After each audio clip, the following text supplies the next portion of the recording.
성경 말씀 읽도록 하겠습니다. 사무엘하 20장입니다.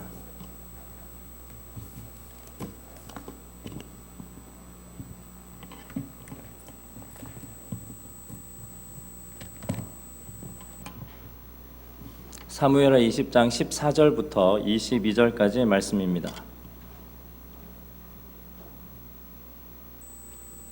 한 절씩 교독하도록 하겠습니다. 제가 먼저 14절을 읽겠습니다. 세바가 이스라엘 모든 지파 가운데 두루 다녀서 아벨과 벳마아가와 베림 온 땅에 이르니 그 무리도 다 모여 그를 따르더라.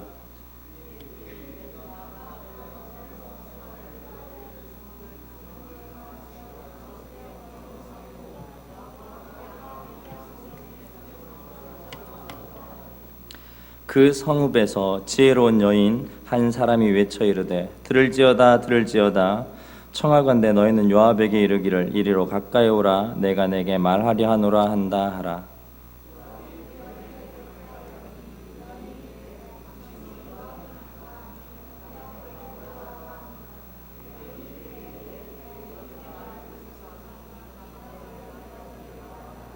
여인이 말하여 이르되 옛사람들이 흔히 말하기를 아벨에게 가서 물을 것이라 하고 그 일을 끝내었나이다.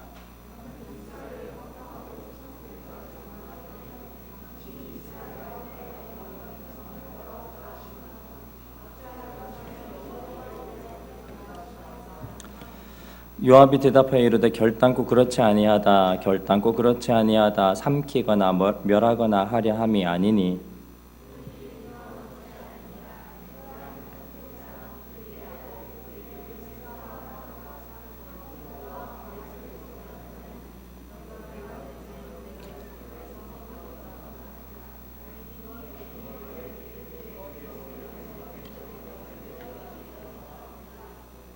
이에 여인이 그의 지혜를 가지고 모든 백성에게 나아가매 그들이 비그리의 아들 세바의 머리를 베어 요압에게 던지더라. 이에 요압이 나팔을 불매 무리가 흩어져 성읍에서 물러나 각기 장막으로 돌아가고 요압은 예루살렘으로 돌아와 왕에게 나아가니라. 아멘.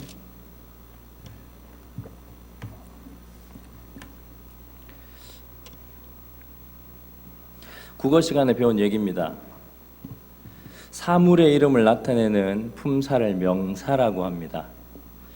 그러나 세상에는 실제적으로 보면 명사가 없습니다. 문법적으로야 명사가 있겠지만 실제적으로 따졌을 때는 고유명사 외에는 다 추상명사입니다.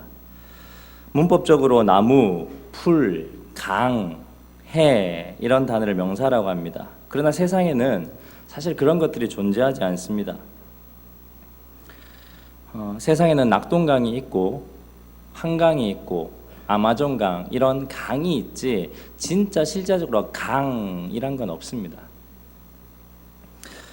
문법에는 이름이 나타나는 명사가 존재하지만 찾아보았듯이 실제로 보통 명사가 아니라 다 추상명사들입니다. 자, 그럼 여러분한테 얘기를 한번 질문을 해보겠습니다. 옆에 있는 사람을 찾아보시오. 사람이 있습니까? 사람을 찾아보십시오. 사람을 찾아보십시오. 굉장히 어려운 질문입니다. 사람을 찾을 수가 없습니다.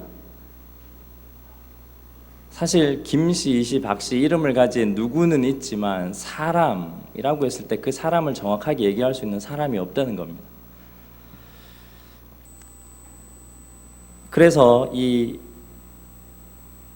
논리나 철학에 있어서 명사를 이해한다는 게 너무 힘이 듭니다. 눈에 보이는 동물들도 고양이라고 했을 때 우리는 고양이 1000이면 1000마리, 만이면 만마리 다 통합할 수 있는 고양이 못 그려냅니다. 그러면서도 삶은 어떻게 사느냐, 우리 삶에서 고양이를 보면 고양이는 이러겠지, 내지는 앞으로 고양이를 보며 살 동안 내 앞에 나타나는 고양이는 그냥 수염이 옆으로 세 가닥씩 나고 발톱 끝이 약간 좀 이렇게 날카롭고 그리고 소리는 이렇게 내는 게 죄송합니다. 제가 이렇게 낸 게 고양이일 거야 라고 믿고 사는 겁니다. 사실 고양이는 없습니다. 그냥 옆에 발 달려 지나가는 게 있을 뿐이죠. 동물도 이런데 하물며 사람이라 어떻게 했습니까? 나아가 눈에 보이지 않는 뭐 사람도 그렇지만 눈에 보이지 않는 믿음, 신앙 이런 것들은 어떻게 해야지 그 단어들을 알아낼 수 있겠습니까?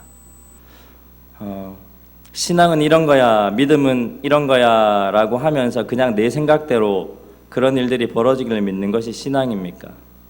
근데 만약에 그렇게 살다가 마지막 중요한 순간에, 결정적인 순간에 예수님이 나타나셔가지고 내 속으로는 이렇게 신앙생활하면, 이렇게 믿음 생활하면, 이렇게 기도 생활하면 천국에 가서 하나님을 뵐 수 있을 거야 라고 했는데 마지막 그 중요한 순간에 예수님께서 나는 너를 모른다 라고 하면 어떻게 하시겠습니까? 그러면 우리의 인생의 의미가 뭐가 있겠습니까? 그래서 바울은 로마서 10장 17절에 믿음은 들음에서 나고 들음은 그리스도로 말미암는다라고 논리적으로 얘기를 합니다. 결국 나의 신앙이라는 이 추상적인 단어는 결국 어떠한 것을 통해서 내가 생각으로, 상상으로 만들어낼 수 없는 단어입니다. 그럼 결국 어떻게 해서 만들어낼 수 있느냐? 살아가야 됩니다. 누구랑? 옆에 있는 사람이랑. 이 사람을 통해서 이것을 배우고 저 사람을 통해서 저거를 배울 수밖에 없는 것이 우리의 신앙이라는 단어입니다. 그래서 부족한 모습은 반면교사로 삼으면 되고 하나님의 뜻에 합당한 모습은 따라가야 되는 거울로 삼으면 됩니다. 그래서 두 극단은 참 중요합니다. 그래서 공동체가 중요한 것입니다. 우리 공동체 안에는 부족한 자도 있어야 되고 건강한 자도 있어야 되고 잘난 사람도 있어야 되고 못난 사람도 있어야 됩니다. 그리고 열심히 섬기는 사람도 있어야 되고 그렇지 않은 사람도 있어야 합니다. 이 두 모습 속에서 신앙이라는 단어를 읽어내고 읽어가야 합니다. 신앙은 이런 거야 라고 아무리 얘기해도 우리가 살아가는 삶 가운데 끌어내지 못하면 그건 죽은 것입니다. 오늘도 그렇게 해서 진짜 지혜가 뭐고 진짜 신앙이 뭐냐라는 그 비교의 형태로 하나님이 우리에게 아무리 얘기하시려고 하지만 결국은 얘기할 수 있는 것은 누구냐? 사람입니다. 그래서 사람이 중요합니다.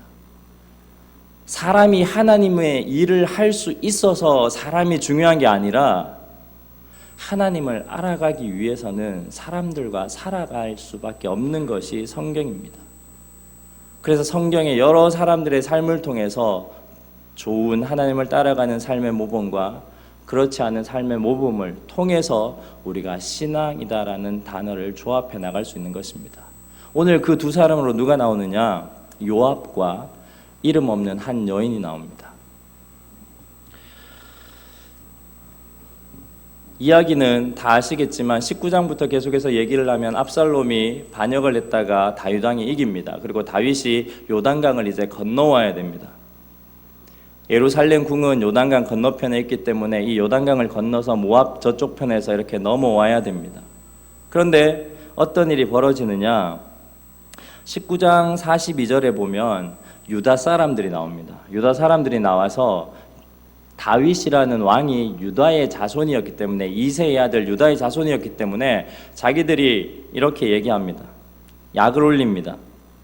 뭐라고 하냐면 다윗 왕은 우리 종친이다 이렇게 얘기합니다. 그러니까 압살롬을 반역했던 그 이스라엘의 10지파들 그 사람들이 지파는 우리가 이스라엘 12지파 중에 유다와 베냐민에서 2지파만 다윗을 중심으로 모이고 있고 다른 10지파들은 북이스라엘에 훨씬 많은데 왜 그러냐고 따지고 묻습니다. 반역이 끝나고 예루살렘 왕으로 입성할 때 유다 지파들이 계속 깐죽거리는 겁니다. 야, 우리는 다윗 종친이니까 우리가 더 얻을 게 많은 거야. 그러니까 이스라엘 10지파의 대표들은 왜 그러냐? 우리가 얻을 게 더 많다. 우리는 10지파지 않느냐? 우리 몫을 나눠달라. 우리가 왕을 모셔야지 어떻게 너희가 왕을 모시냐? 이런 식의 황궁하는 길에 요단강에서 그런 일들이 벌어집니다. 거기서 끝나는 게 아니라 20장 1절에 참다 못한 북이스라엘의 한 불량배가 나타납니다. 그 사람의 이름이 뭐냐? 20장 1절에 세바라고 되어 있습니다. 베냐민 사람 비그리의 아들 세바라고 되어 있습니다. 여기는 불량배라고 해서 요즘 이렇게 언니들 중에 껌을 씹거나 아니면 이렇게 형님들 중에 이렇게 몸에 그림을 그리거나 하는 그런 사람들이 불량배가 아니라 성경에는 이 불량배라는 단어를 불량한 자라고 쓰는데 예전에 우리가 그 홈리와 비느하스 얘기하면서 하나님의 뜻을 떠나서 사는 사람, 하나님 외에 내가 힘이 있다라고 하는 사람들을 이 불량한 자라고 표현한다고 말씀을 드렸습니다. 불량한 자라고 해서 이 사람을 따르면 소위 말해서 야, 어떻게 끼리끼리 노니까 그렇게 불량한 사람들끼리 놀아, 이런 단어가 아니라 굉장히 지도력도 있지만 자기의 능력을 믿고 하나님보다 자기 힘을 따르는 사람도 성경에서는 불량배라고 표현을 합니다. 그래서 북이스라엘의 10지파를 대표하는 그 한 사람이 나옵니다. 세바라는 사람이 나와서 안 되겠다, 우리가 이렇게 다윗에게 이 나라 전체를 줄 수 없다, 우리는 10지파가 있으니 우리 힘을 합쳐 우리가 다시 한번 왕이 되어보자, 이렇게 세바가 반역을 일으킵니다. 그렇게 반역을 일으킬 때 어떻게 됩니까? 다윗은 한번 겪어봤습니다. 자기가 황궁에서 나갈 때 만약에 압살롬이 바로 쳤으면 죽었습니다. 그런데 하나님의 지혜로 후세라는 자기의 모략가가 위장 전입해서 압살롬에게 들어가서 지금 따라가면 안 됩니다, 화가 많이 났으니까 전쟁하면 질 겁니다, 이렇게 돌려서 그날 못 쫓아가게 합니다. 그래서 하나님 은혜로 이 다윗이 살아난 경험이 있기 때문에 모반이 일어났을 때는 처음에 싹을 잘라서 거기서 끝내야 된다고 하는 게 다윗의 생각이었습니다. 그래서 어떻게 하느냐, 다윗이 20장 4절, 오늘 그 본문 위에 있는 20장 4절에 아마사를 부릅니다. 아마사에게 이르되 너는 나를 위하여 3일 내로 유다 사람을 불러 모아라, 이렇게 얘기합니다. 북쪽의 10지파를 대표해서 세바가 세력을 만들어 가니까 너는 유다 지파 빨리 3일 내로 불러라, 이렇게 얘기를 합니다. 왜 아마사를 불렀느냐? 아마사는 누구냐면 압살롬의 반역을 돕던 사울 왕가의 군대 장관입니다. 그래서 그 압살롬이 반역하다가 죽자 이 다윗이 이 아마사를 자기의 장수로 끌어들입니다. 그러면서 이제 막 들어온 자신의 군대 장수인 아마사를 불러서 어떻게 하느냐, 그의 충성심을 시험하기 위해서 하는 그런 의미도 있고, 또 하나는 요압이라는 굉장히 골치 아픈 장수를 제압하기 위해서, 견제하기 위해서 이 아마사를 부른 것입니다. 왜냐하면 사무엘하 3장 39절에 보면 그 초기 개국부터 계속해서 힘들게 했습니다. 다윗이 뭐라고 표현하냐면 내가 기름을 부음받은 왕이 되었으나 오늘 약하여서 스루야의 아들인 이 사람들을 제어하기가 너무 어려우니 여호와는 악행한 자에게 그 악한 대로 갚으실지라. 이 스루야의 아들 세 사람이 있는데 요압과 아비새와 아사엘입니다. 이 세 사람이 스루야의 아들로 형제였는데 다윗의 군대 장관의 최측근이었지만 그들 나름 딱 짜여져서 다윗을 굉장히 힘들게 하는 그런 전략적인 제휴를 맺고 있는 그런 장수 가문이었습니다. 그래서 요압은 늘 다윗에게 골칫거리였습니다. 품어야 하지만 아주 힘이 드는 존재였습니다. 그래서 하나님한테 내가 너무 힘이 드니까 그들이 잘못하면 하나님께서 갚아주셨으면 좋겠다. 이때 아마사는 새로 영입된 이 장군은 좋은 카드였습니다. 그런데 3일 내로 모으라고 했지만 실패합니다. 3일이 지나가면 전쟁에 질 것 같으니까 어떻게 하냐면 울며 겨자 먹기로 누굴 부르느냐, 요압을 부르는 게 아니라 요압의 동생인 아비새를 부릅니다. 그래서 6절에 아비새에게 야 너가 전쟁하러 나가야겠다. 요압한테는 죽기보다 얘기하기는 싫고 자기가 너무 힘이 없는 것 같고 아마사도 잘 움직이지 못해서 실패한 것 같고 그러니 동생 아비새를 부릅니다.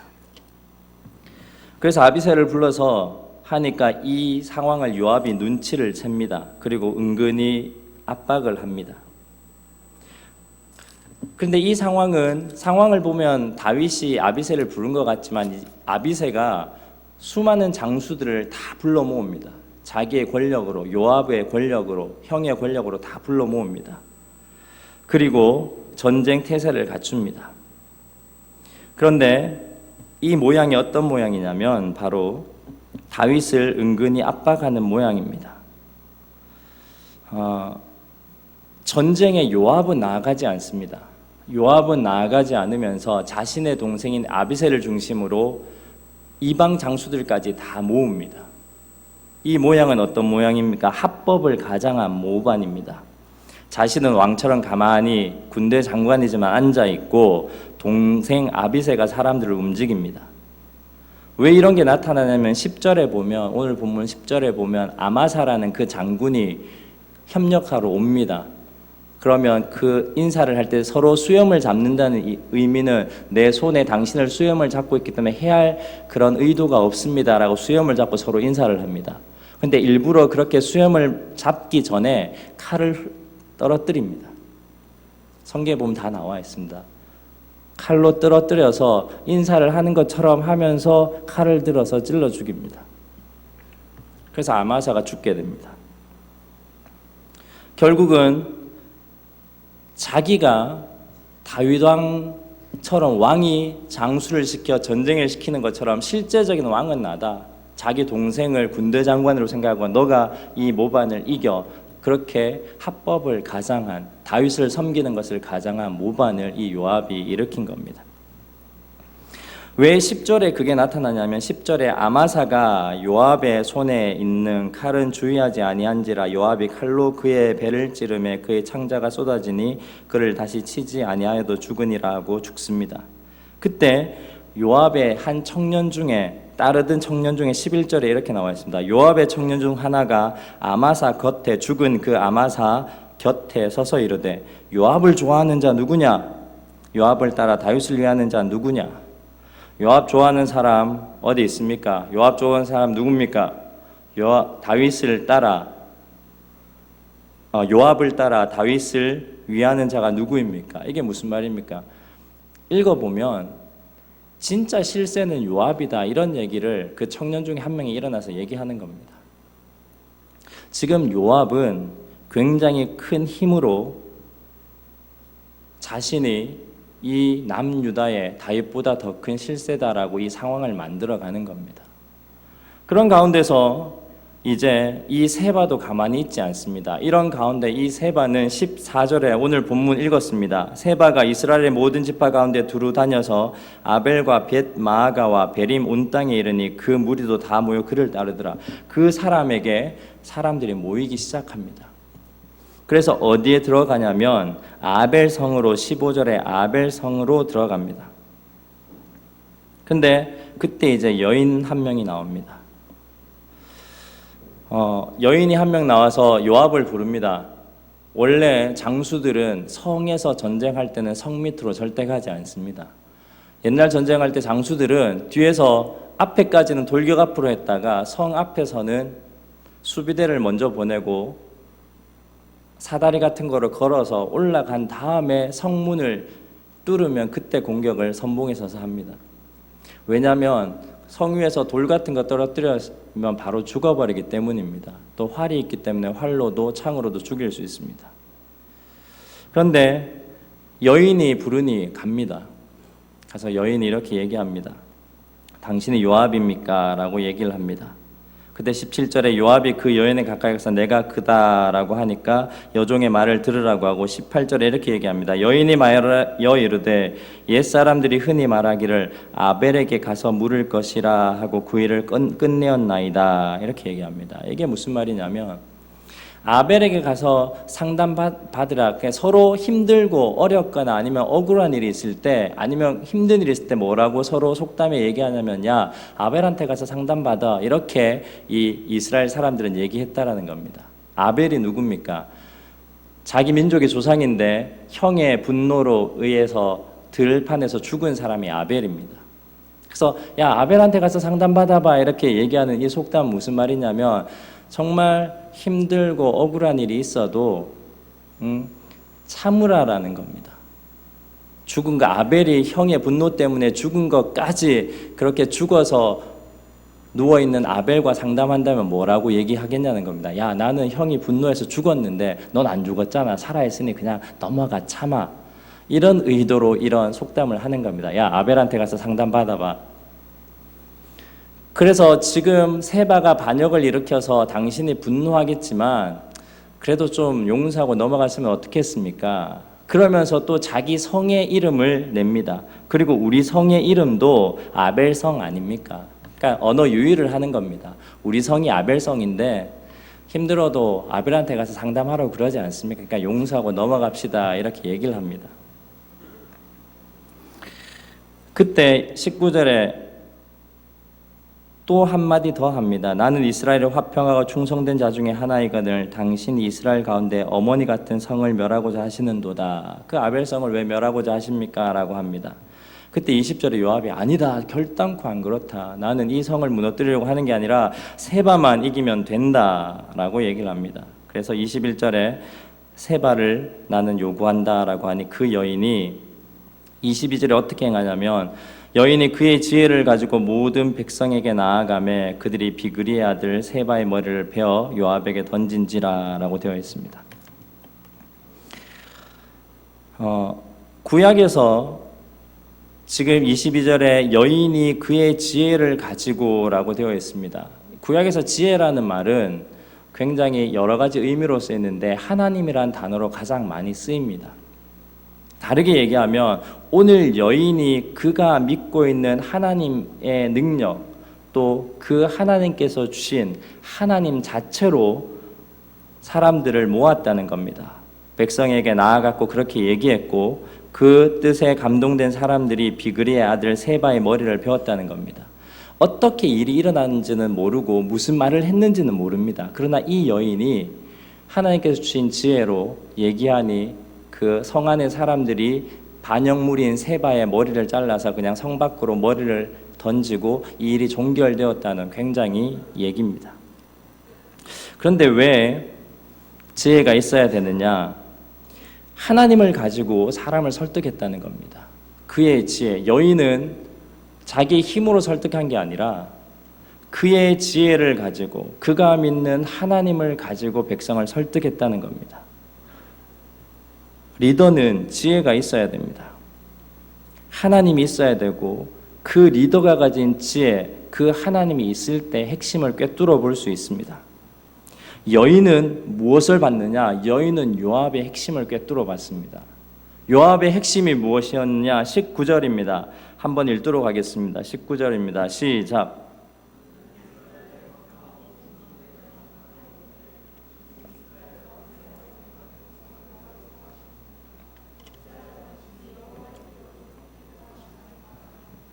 지금 이 이름 없는 이 지혜의 여인이 요압의 어떤 마음을 받냐면 마지막 마음입니다. 어찌하여 당신이 여호와의 기업을 삼키고자 하시나이까? 지혜는 핵심을 꿰뚫어 볼 수 있습니다. 이 사람이 그렇게 자신의 과시를 하고 자기가 왕보다 더 높다는 걸 이런 모든 상황을 통해서 만들어가면서 하고 싶었던 게 뭐냐? 바로 이 하나님의 나라를 자신의 나라로 삼키고 싶었던 그 욕심입니다. 물론 아니다, 절대 그렇지 않다라고 나중에 이 여인의 말에 대꾸하지만 그 이야기는 사실은 사실이 아닙니다. 지혜는 항상 언제 힘을 발휘하느냐? 자신의 힘을 과시하여 하나님까지 삼키려고 할 때 그때 하나님이 작용하십니다. 그리고 하나님의 지혜가 작용합니다. 지혜는 표면적으로 강하게 보이지 않습니다. 오히려 무력이 더 강하게 보입니다. 과시하게 보입니다. 이런 일련의 이야기가 왜 이런 이야기가 되냐면 열왕기상 2장 5절을 우리 함께 읽어보도록 하겠습니다. 열왕기상 2장 5절입니다.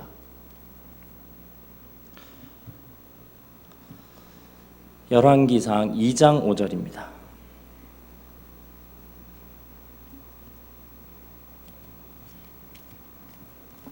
네, 2장 5절인데 안 띄워주시네요. 제가 찾겠습니다. 나왔습니다. 같이 한번 읽겠습니다. 시작.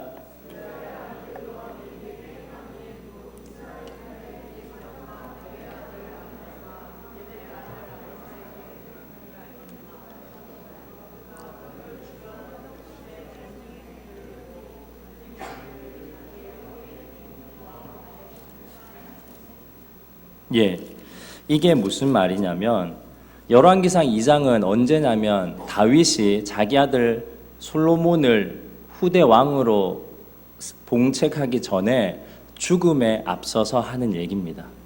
침대에서 솔로몬만 불러놓고 소곤소곤 얘기하는 것 중에 하나입니다. 거기에서 2장 5절에서 뭐라고 이 솔로몬이 얘기하냐면 스루야의 아들 요압, 자기 군대 장관이었죠. 지금도 살아 있습니다. 스루야의 아들 요압이 내게 행한 일, 곧 이스라엘 군대의 두 사령관 넬의 아들 아브넬도 죽였죠. 예전에 예델의 아들 아마사에게 행한 일을 내가 알거니와 그가 그들을 죽여 태평 시대에 전쟁의 피를 흘리고 전쟁의 피를 자기의 허리에 띤 띠와 발에 신은 신을 묻혔으니, 그러니까 요압을 가만히 놓아두지 말라라고 조언을 하는 겁니다. 요압 필시 너의 왕을 하는데 솔로몬 너 힘들게 할 거니까 이렇게 얘기를 합니다. 근데 이 솔로몬이 나중에 좀 이렇게 실정을 하긴 하지만 그 사람이 거의 지었다고 확정적인 책이 전도서라는 책이 있습니다. 그 전도서 9장을 우리 한번 보겠습니다. 전도서 9장 13절부터 18절까지 우리 한번 읽어보겠습니다. 성경이 있으신 분들은 펴시면 훨씬 더 좋을 것 같습니다. 전도서 9장입니다. 이 이야기를 다윗이 아마 상세히 해줬던 모양입니다. 9장 13절부터 18절까지 같이 한번 읽어보도록 하겠습니다. 제 목소리를 따라오시면 되겠습니다. 9장 13절입니다. 내가 또 해 아래에서 지혜를 보고 내가 크게 여긴 것이 이러하니 곧 작고 인구가 많지 아니한 어떤 성읍에 큰 왕이 와서 그것을 에워싸고 큰 흉벽을 쌓고 치고자 할 때에 그 성읍 가운데 가난한 지혜자가 있어서 그의 지혜로 그 성읍을 건진 그것이라. 그러나 그 가난한 자를 기억하는 사람이 없었도다. 그러므로 내가 이르기를 지혜가 힘보다 나으나 가난한 자의 지혜가 멸시를 받고 그의 말들을 사람들이 듣지 아니한다 하였노라. 조용히 들리는 지혜자들의 말들이 우매한 자들의 다스리는 자의 호령보다 나으니라. 지혜가 무기보다 나으니라. 그러나 죄인 한 사람이 많은 선을 무너지게 하느니라. 이 이야기를 솔로몬은 이렇게 표현하는 겁니다. 오늘 여인의 입장에 봤을 때는 요압에 비해서는 보잘것없는 한 여인입니다. 그러나 이 솔로몬이 인생을 마지막 살았을 때 내가 또 해 아래에서 지혜를 보고 내가 크게 여긴 것이 이러하니 작고 인구가 많지 않은 어떤 성읍, 아벨 성읍입니다. 이 성읍에 큰 왕이 와서, 큰 왕 누굽니까? 요압입니다. 요압이 와서 그것을 에워싸고 큰 흉벽을 쌓고 치고자 할 때에 그 성읍 가운데 가난한 오늘 그 여인입니다. 지혜자가 있어서 그의 지혜로 그 성읍을 건진 그것이라. 왜 이게 건지게 된 것입니까? 사실 요압이 이 여인의 말을 듣지 않고 그 아벨성을 쳤으면 다 죽었습니다. 그 안에 있는 하나님의 백성들까지 다 죽었습니다. 사실 17절, 18절의 말씀을 우리가 좀 되새겨볼 필요가 있습니다. 조용히 들리는 지혜자들의 말들이 우매한 자들을 다스리는 자의 호령보다 낫다. 조용히 들리는 지혜자의 소리, 이 여인의 소리, 우리가 지금 이게 여인이 그냥 사람들한테 얘기했네라고 이 한 단어로는 이 깊은 뜻을 알기 힘들지만 그의 지혜, 그의 하나님, 하나님께서 주신 지혜는 바로 조용히 들리는 지혜자들의 말, 그 말이 우매한 자들을 다스리는 자, 요압과 같이 자기의 힘을 가지고 우매한 자들을 다스리는 자의 큰 소리, 죽이러 왔다 이런 호령보다 낫다는 겁니다. 그러면서 18절에 지혜가 무기보다 나으니라. 그러나 죄인 한 사람이 많은 선을 무너지게 하느니라. 이 요압 같은 사람들 때문에 이 세상에 많이 힘들어지게 된다는 그런 잠언을 이 전도서에 적고 있는 것입니다. 강한 소리는 멋있어 보입니다. 능력 있어 보입니다. 우리는 그래서 다들 잘 나오고 싶습니다. 그러나 그런 곳에서 사람의 힘은 작용하지만 하나님의 힘은 절대 작용하기가 힘이 듭니다. 자기의 힘이 너무 강하기 때문에 요압처럼 오늘 하나님의 뜻은 다윗이 건강하게 하나님의 나라를 이뤄가는 겁니다. 그런데 결론은 강하여 자기의 힘으로 다윗의 왕의 나라를 지켜주는 이 요압을 사용한 게 아니라 그냥 하나님의 지혜를 가진 이 여인의 어떤 지혜로 말을 했는지는 성경에 나와 있지 않습니다. 그 여인의 하나님 주신 마음으로 사람을 감동시켜 한 이것을 하나님은 선택했다라는 겁니다. 오늘 리더 임명식이 있습니다. 리더는 하나님의 음성을 듣고 따르는 자입니다. 요압이 될 필요는 없습니다. 사람들이 많이 따르지 않아도 됩니다. 리더들은 할 말만 하면 됩니다. 말씀만 전하면 됩니다. 사람들을 감동시키려고 하면 탈이 납니다. 진리는 그 자체로 힘이 있기 때문에 진리를 전해야 합니다. 그리고 항상 리더들은 힘의 소리보다, 화려하고 잘됨의 소리보다 작은 소리에 민감해야 합니다. 열왕기상 19장 9절부터 13절까지를 제가 한번 읽어드리겠습니다. 엘리야가 그곳 굴에 들어가 거기서 머물더니 여호와의 말씀이 그에게 임하여 이르시되 엘리야야 내가 어찌하여 여기 있느냐. 엘리야는 이세벨이라는 우상을 섬기는 아합 왕의 선지자들 850명과 싸워서 이긴 선지자입니다.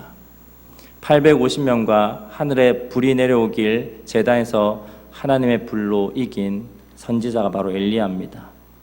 그러면 엘리야가 뭘 원하겠습니까? 그런 능력을 가진, 내가 정말 이걸 이겼다라는 그 능력을 가진 그때에 뭘 원했겠습니까? 그 능력으로 불을 내려주시는 그 하나님이 이세벨과 아합을 완전히 우상의 왕으로서 멸해 주시는 것을 바랬을 겁니다.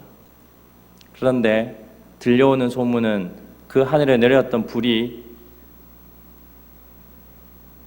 이세벨과 아합을 쳤다라는 소리가 아니라 이세벨이 오히려 더 화가 나서 이 엘리야를 죽이겠다라고 하는 그 소식이 들려온 겁니다. 그래서 도망갔습니다. 그래서 굴에 들어가서 머물렀는데 하나님이 물어봅니다. 엘리야야 내가 어찌 여기 있느냐. 그래서 10절에 그가 대답하되 내가 만군의 하나님 여호와께 열심히 유별하오니 이는 이스라엘 자손이 주의 언약을 버리고 주의 제단을 헐며 칼로 주의 선지자들을 죽여미었으며 오직 나만 남았거늘 그들이 내 생명을 찾아 빼앗으려 하나이다. 내 생명을 빼앗으려 한다라고 얘기합니다. 그때 11절에 여호와께서 이르시되 너는 나가서 여호와 앞에 산에 서라 이렇게 얘기합니다. 그리고 하나님께서 여호와께서 지나가시는데 여호와 앞에 크고 강한 바람이 산을 가르고 바위를 부수나 바람 가운데 여호와께서 계시지 아니하고 바람 후에 지진이 있으나 지진 가운데도 여호와께서 계시지 아니하고 또 지진 후에 불이 있으나 불 가운데도 여호와께서 계시지 아니하더니라고 되어 있습니다. 지금 엘리야가 원한 건 능력입니다. 아합과 이세벨을 죽일 수 있는 바람과 불과 지진 같은 강력한 하나님이 그렇게 우상을 숭배하는 그 왕의 권세들을 몰아내 주기를 원했던 겁니다. 그런데 거기에는 하나님이 계시지 않았습니다. 12절에 그 불 후에 세미한 소리가 있는지라 엘리야가 듣고 그돛으로 얼굴을 가리고 나가 그 굴 어귀에 섬에 소리가 그에게 임하여 이르시되 엘리야야 내가 어찌하여 여기 있느냐. 그렇게 해서 다시 만나줍니다. 그렇습니다. 세미한 음성만 들으면 됩니다. 그리고 그 음성에 반응하여 사랑하시면 됩니다. 그것이 리더들이 해야 되는 일입니다. 리더들이 힘을 원하면 힘으로 망합니다. 그러나 세미한 진리의 음성으로 살아가면 자유하게 됩니다. 그것이 리더들이 걸어가야 될 길입니다. 기도하겠습니다.